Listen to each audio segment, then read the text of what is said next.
ఇంకో మాట అన్నాడు, ఎవ్వరు కూడా వధువులో ఒక్కరు కూడా సరిగ్గా లేరు, మచ్చాడాగు ముడతలేని వధువు ఉంటుంది అన్నాడుగా. ఓరి పిచ్చోడా, నీ కళ్ళ నుండి చూసినంతసేపు అందరిలో మచ్చలు ఉంటాయి. ఒక్కసారి యేసుక్రీస్తు నేత్రాలలోనికి వెళ్ళు, ఆయన దృష్టిలో నుండి చూడు. నువ్వు రక్తం కింద ఉన్నావు. నువ్వు అసలు సిలువలో ఆయన రక్తం ఎందుకు కార్చిండు చెప్పండి? మనము పరిపూర్ణులు కావాలంటే రక్తం కావాలా కదా. రక్తం వలననే కదా మనం పరిశుద్ధులము. రక్తం వలనే, క్రియల వలన కాదు. క్రియల వలన మనం పరిశుద్ధులమైతే యేసు ప్రభు రక్తం ఎందుకండి?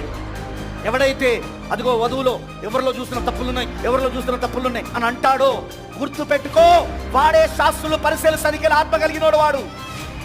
వాడికి యేసులో కూడా తప్పులు కనబడ్డాయి, ప్రవక్తలో కూడా తప్పులు కనబడతాయి. ఎందుకో తెలుసా? వాని గురించి ప్రభు ఏమన్నాడో తెలుసా? వాళ్ళు స్వనీతి పరులు. ఏంటిది? స్వనీతి పరులు వాళ్ళు.